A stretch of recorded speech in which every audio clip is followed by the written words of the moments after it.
মূলা আলু বেগুন দিয়ে বাই মাছ রান্নার রেসিপি। শুরুতে মাছটা আমি ভেজে নেব। এই যে বাই মাছ, পেঁয়াজ কুচি, রসুন কুচি, মরিচ কুচি, ধনে পাতা সব কেটে রেখেছি। শুরুতে আমি তেল দিয়ে মাছটা ভেজে নেব। মূলা শাক, আলু, বেগুন সুন্দর করে ছোট ছোট কেটে সুন্দর করে ধুয়ে নিয়েছি, দিয়ে রান্না করা হবে। এখন তেল দিয়ে ভেজে নেব। ফ্রাই প্যানে সরষের তেল দিয়ে দিলাম, সয়াবিন তেল। যারা সরষের তেল খান তারা সরষের তেল দিবে, আমরা সয়াবিন খাই। সয়াবিন তেল দিয়ে ভেজে নেব মাছটা। মাছ দিয়ে দিলাম, মাছটা এপাশ ওপাশ ভেজে নেব, একটু লালচে করে ভেজে নেব। শাক দিয়ে একেবারে ঝোল না, মাখা মাখা করে রান্না করা হবে, সেভাবে রেসিপিটা করা হচ্ছে। মাছটা ভেজে নিচ্ছি। ভাজা মাছ হলে শাক দিই, মূলা শাক দিয়ে অনেক ভালো লাগে, বেগুন আছে, আলু আছে, খেতে অনেক ভালো লাগবে। ভাজা মাছের মধ্যে মাছ দিয়ে মাখিয়েছি।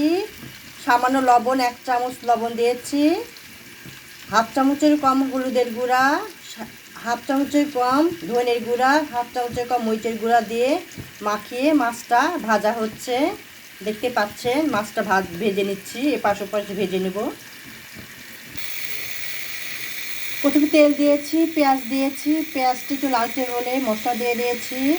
1 চামচ আদা বাটা, 1 চামচ পেঁয়াজ বাটা, 1 চামচ রসুন বাটা দিয়েছি, 1 চামচ হাফ চামচ হলুদের গুঁড়া, 1 চামচ ধনের গুঁড়া, 1 চামচ মরিচের গুঁড়া 1.5 চামচ দিয়েছি, ধনের গুঁড়া দিয়েছি 1 চামচ, দিয়ে মশলা কষানো হচ্ছে।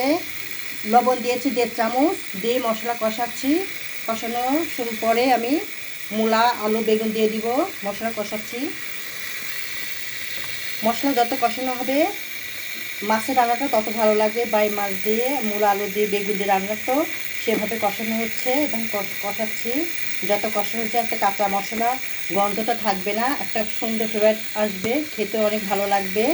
এভাবে মশলাটা কষানো হচ্ছে, তো আসছে দেখতে পাচ্ছেন। মশলা কষানো হয়েছে, আরও কষানো হবে। শাক দিয়ে দিলাম, মূলা শাক, বেগুন, আলু একসাথে দিয়ে কষানো হবে। পরে মাছটা দিয়ে দিব।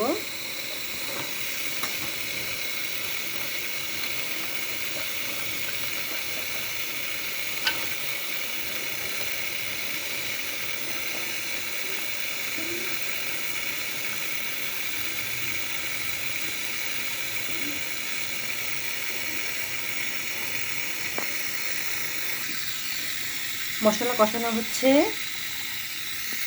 এপাশ ওপাশ দিয়ে শাক সম্পূর্ণ মশলা দিয়ে নাড়াচাড়া করছি, যেন সমস্ত শরীরের গায়ে লাগে, খেতে ভালো লাগবে।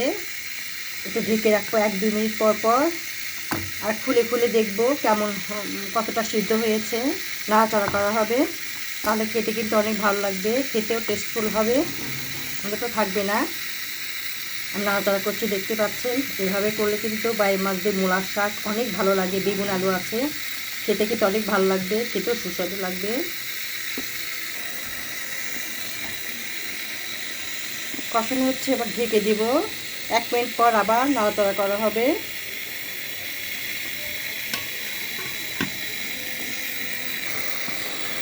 মশলা কষানো হচ্ছে, মাছ দিয়ে দিচ্ছি।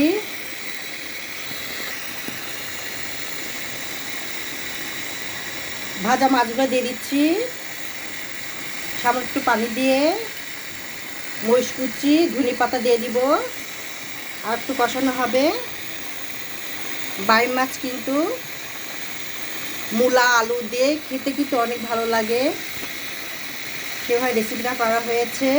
সব কিছু পরিমাণ যেভাবে তরকারি যেভাবে দিবেন সেভাবে পরিমাণ মতো সব কিছু দিবেন, তাহলে ভালো লাগবে। মরিচ ফালি করে আছে, মরিচ দিয়ে দিচ্ছি। মরিচ দিলে আরও একটা সুন্দর গন্ধ আসে, মরিচের গন্ধে তরকারিটা আরও ভালো লাগে। ধনে পাতা দিয়ে দিচ্ছি, দিয়ে আর একটু কষানো হবে।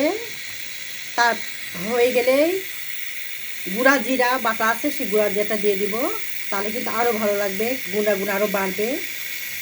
এবার ঢেকে দিব, আর একটু ঢেকে দিচ্ছি আর একটু হওয়ার জন্য। আবার 1-1.5 মিনিট পরে আবার দেখব কতটুকু হয়েছে, হয়ে নামিয়ে ফেলবো। শেষ পর্যায়ে হয়েছে। জিরা দিয়ে দিচ্ছি, গুঁড়া করা জিরা দিয়ে দিচ্ছি।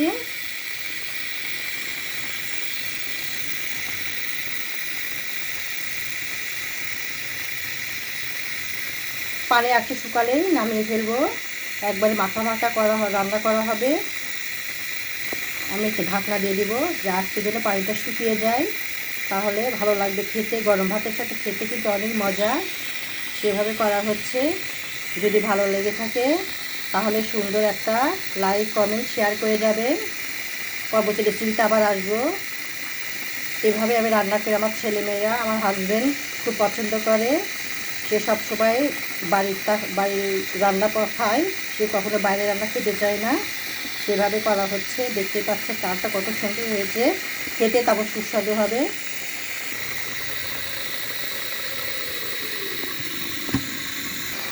তেজপাতা অর্ধেকে দেওয়া হচ্ছে। তেজপাতা দিলে আর ভালো লাগে, তরকারিতে তেজপাতা না দিলে ভালো লাগে না খেতে। একটু পানি শুকিয়ে গেলেই নামিয়ে ফেলবো। একবার শেষ পর্যায়ে হয়ে গেছে। দেখতে পাচ্ছে কারটা কত সুন্দর আসছে। মূলা যারা পছন্দ করে তারা তো খুব ভালো লাগবে তাদের। আমার মূলার শাক খুব ভালো লাগে খেতে।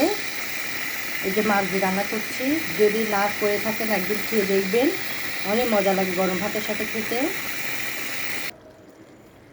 রান্না কমপ্লিট হয়ে গেছে। সামান্য একটু পানি আছে, রস শুকিয়ে নিবে।